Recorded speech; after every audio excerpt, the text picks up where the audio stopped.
All right, Senator, we've got everybody in the Zoom if you want to go ahead and get started. All right, well, good morning, everyone, and I'm glad to have a chance just to talk for a few minutes this morning about the Postal Service Inspector General audit that came out of the Richmond distribution facility yesterday. I've had a chance, and my staff has too, they attended a staff briefing about the audit, and I've had a chance to review a lot of it and talk to some of my colleagues, congressional colleagues. We put out a statement yesterday. You know, it's clear that Virginians have been getting very poor service from the Postal Service, particularly in the aftermath of this process reform improvement and the creation of this Richmond distribution center. This center was touted as kind of the new wave of the Postal Service. It was going to be more efficient and also lead to better customer service. But in fact, the opposite has been true. Virginia has been ranked among the poorest in terms of delivery times, lost mail, et cetera, in the last few months. And that certainly matches up with what we've been hearing. A Senate office is nothing if not a collection point for customer complaints. People call our offices all the time. I have 6 offices around Virginia, and because everybody relies on the post office, there's always complaints, but they've been at a fairly manageable level. Every once in a while, one region seems to be doing worse than the others. But beginning in the fall of last year, the customer service complaints, particularly in and around Richmond, really skyrocketed and really were troubling. People not getting tax bills and then having to pay penalties and interest. The thing that really was the last straw for me was a bunch of veterans who had been getting treatment at the VA who had given colon cancer screening samples. The samples were to be mailed to the lab, and because of delays, the samples by the time they got to the lab were no good. People had to resubmit samples. This is no way to treat veterans who were waiting on potentially very tough news about their medical conditions. I will say this, I deal with a lot of federal agencies. I take tours of federal facilities all the time. I've never had a harder experience, getting in, getting answers, getting a tour in any office I've tried to visit in the last 10 years than trying to get answers about the distribution center in Sandston. We set up a tour 2 Fridays ago. It happened to be the day that the budget needed to be done. Senator Warner and I needed to be in DC to vote on the budget that day. There was a small portion of that budget that connected to the Postal Service. And so I was not able to make the tour, but Congresswoman McClellan, Congressman Whitman, and I think Congressman Scott for a portion of the tour did take it and saw, what the Postal Service is trying to do with this reform. The audit that came out yesterday suggests that there are some positives to the reform, some better equipment, some investments that have been made, but it really pointed out significant shortcomings and 12 recommendations for improvement. The shortcomings, I'm not going to just summarize them with the text, but to me, it seemed like there were some obvious ones. This is a new process. New processes take some time to break in. And I think the Postal Service might have tried to move too fast, or at least the upper levels of the Postal Service might have tried to move too fast with this reform without getting buy-in from local managers and local workers. And that's often a recipe for problems. I've seen it before with other agencies, state and federal, and I think that was part of the problem. I think as they reformatted how they process mail for distribution, they didn't do the reformat about how to run the transportation routes. That if you're going to change the way mail is distributed, then transportation routes, delivery routes need to change too. And I think they didn't do a good job of coordinating changes in delivery routes with change in the distribution system. The IG is going to continue to do analysis. They're going to analyze some of the distribution centers in other parts of the country to determine whether the same problems are existing or whether this significant portion of the problems here are endemic to Richmond.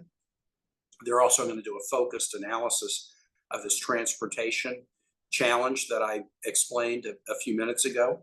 And we need that to happen. And I know that my congressional colleagues, the Virginia delegation, in a bipartisan way, we're going to stay on this because the Postal Service is a treasure done right. A whole lot of people work for the Postal Service who do great work. I was at the main branch postal office in Richmond, city of Richmond yesterday, mailing some stuff, and people there were customer focused and customer friendly. But this one has been a real problem. And I'll say one of the things that's been most frustrating, along with just the difficulty of gaining access, is the Postal Service has not really been forthcoming about it. I mean, if you come out and say, we're trying to do something new, and guess what? There's glitches, and we apologize for that. We know it's inconvenient for our customers, but we're going to fix it. We're going to get this right. And when we do, it's going to be better than what we had before. That kind of message, people would still not be happy, but they would, most folks understand if you're trying a big change, it can take some time to get it right. But that's not the way the Postal Service has been messaging this. Instead, they've been kind of circle the wagons, stonewall, not communicative. And that's just not acceptable. It's not acceptable with this agency that is so important to the lives of so many. So I'll just close there. The 12 recommendations, I think, are important ones. They give us a kind of a set of milestones that we can measure improvement by. And we're going to continue to do that to make sure that Virginians and Americans get the postal service that they are paying for and that they deserve. And with that, I'm glad to open it up and take questions. Great. First, we're going to go to Brendan from WTVR. Senator Kaine, thank you Hey, so much Brendan. for this opportunity. How are you today? Good. Thanks, man. All right. Thank you so much. Senator Kaine, do you have any concerns when it comes to Virginia voters mailing in their ballots, essentially when we come upon election time? I do. The Richmond registrar has warned people that they really need to be careful about that. And that's unfortunate. I mean, we want to make voting as convenient as we can. And in Virginia now, we have 45 days of voting before Election Day where you can vote in one of four ways. You can vote in person on Election Day, obviously. You can vote in person early. You can get a ballot by mail and return it by mail, or you can get a ballot by mail and then take it and drop it off at the registrar. And I think the Richmond registrar has been saying you should probably not get the ballot by mail and return it by mail. You should try to, if you get it by mail, go ahead and drop it off in person. The city makes it pretty convenient to do so. So this is a concern. And for anybody, who's wondering, okay, how to avoid the risk that your vote isn't counted, first thing you can do is vote early. If you vote early and there happens to be some kind of a glitch or challenge, you can figure it out in time so that if you need to, you can vote on Election Day. That happened to me a couple of years ago where when we moved, the information about our move was not transmitted from the State Board of Election to the Richmond registrar. And it was only because I went to vote early and realized that the mistake had been made that I was able to say, nope, I'm not voting today. We're going to fix this, and then I'll come back and vote in a week or so. So I would encourage people, if you vote early, whichever way you choose to vote, mail or in person, if you vote early, you're more likely to get a sense of security that your vote will be counted. Next, we'll go to Elizabeth from WTVR. Hey there, Senator Kaine. Hey, Elizabeth. Hey, I've got a question about the recommendations that were made. So, this audit pretty much made it clear that there were problems that existed before this change even happened, and that they had made recommendations to improve those problems, and they hadn't been improved. So, I mean, do you trust that they will take these recommendations and make the changes and do it in a timely manner? Elizabeth, you're right. Some of the changes, some of the problems predated the change to this new distribution system. And then there's some sort of endemic challenges. If you go to a post office now, you're going to see signs up encouraging you to apply for work. Postal office is facing worker shortages, just like other employers are. And that makes it harder in some instances to get the job done.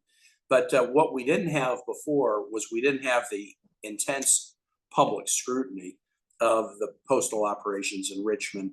And in my, experience, when there's not intense scrutiny, problems persist. And when there is intense scrutiny, that puts the pressure on to get them fixed. Now there's scrutiny. You've got the IG digging into this, and you've got the congressional delegation digging into it. The Richmond paper ran a very good 2-part series about this over the weekend. And I think we just need to keep the sunlight on this one. And if we do, I do feel confident we'll get it fixed. Next, we'll go to Angelique from WBEC. Hi, Senator. Hey, Angelique. Hey, we are wondering, a lot of these disruptions are stemming in Central Virginia, but are you fielding any concerns further down south in Hampton Roads? Yes, when the distribution center was changed, a lot of mail from Hampton Roads, even mail that's going between, Newport News and Portsmouth, comes to the Richmond distribution center before it's delivered to its ultimate location. So yes, I know Congressman Scott has made that point, and I've heard the same thing. Customer complaints to my Hampton Roads office, which is located in Virginia Beach, says this is not just a Richmond problem. It is very focused on this Richmond distribution center, but because the footprint of that center's service territory is so large, yes, it affects Hampton Roads very much. Next, we'll go to Madison at NBC 12. Hey, Senator, hope you're doing Hey, well. Madison.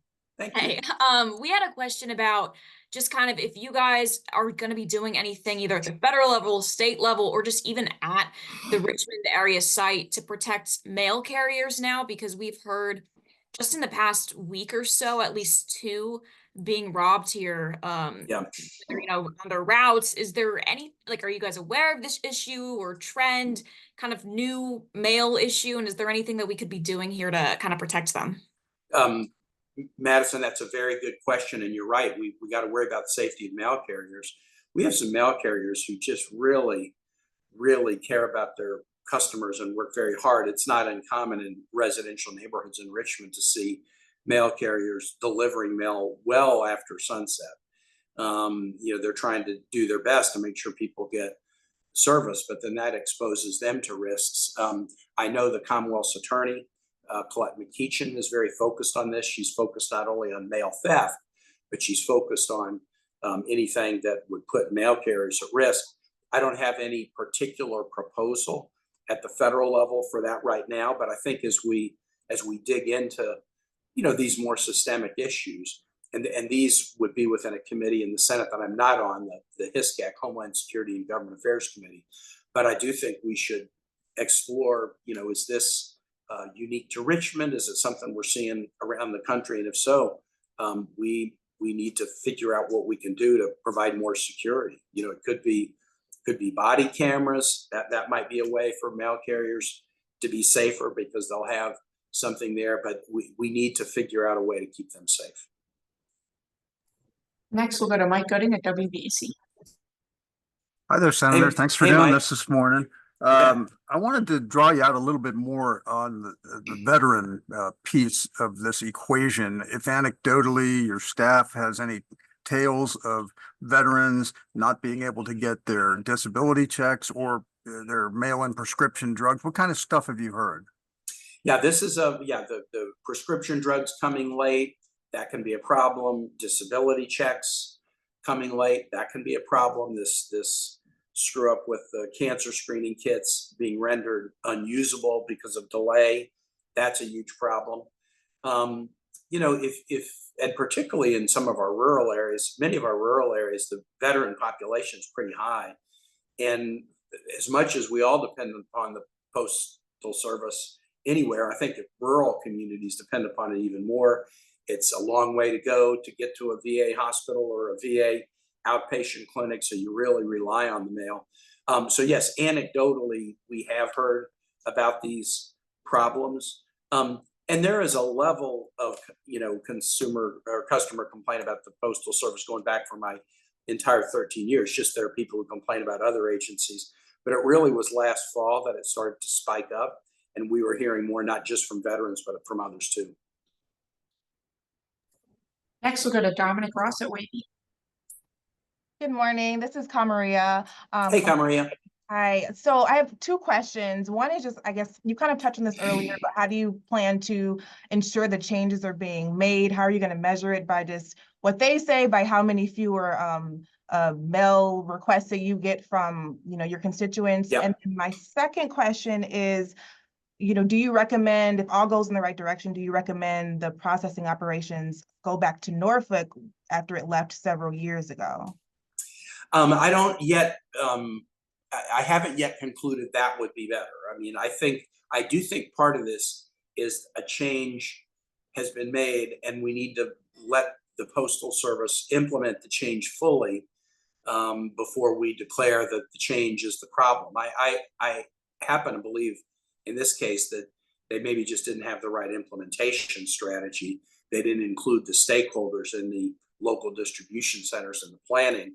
And anytime there's an order from on high to get something done in an agency, but there hasn't been buy-in among the people actually doing the work, you run into problems like this. So I haven't concluded that we should go back to the old way. I'm more inclined to figure out a way to put pressure on the Postal Service to do a better job of implementing it. And then what was the first half of your question, Camry? How do you plan to ensure that changes are being made? Well, I think that the IG is continuing to do work here. So they've got at least two other analyses they're gonna do. One is analyses of other distribution centers where they can look at what's happening in Richmond and others and see how much of it is Richmond versus how much of it is a systemic problem. That will give us some information that can point us in a direction of solving the problems here.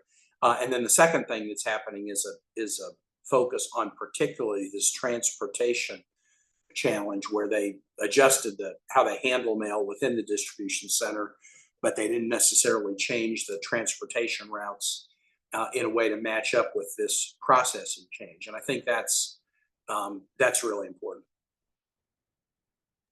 Lastly, we'll go to Thad at the Richmond Times-Dispatch. Hey, good morning, Senator Kaine. Hey, Thad. Hey, there was one particular item about a recommendation about improving leadership amongst management. Other than that, has the Postal Service indicated any other ways that they can address the staff shortage, particularly when it comes to drivers and facility staff? No, we do need to dig into that. I mean, we just got the appropriations bills done. I know the worst time, the busiest time for the Postal Service every year is the months right around the holidays. They're back in a more normal scheduling time now. So I do need to, based on that recommendation, I need to go in and converse with the regional leadership here and find out, okay, what is the status of employment? How short are you? I know it was a problem around the holidays, but I need to, based on that recommendation, go get more information on where they are right now. All right, that was everybody's questions. Thank you all so much for joining us this morning. Hope you have a great day. All right, thanks, guys.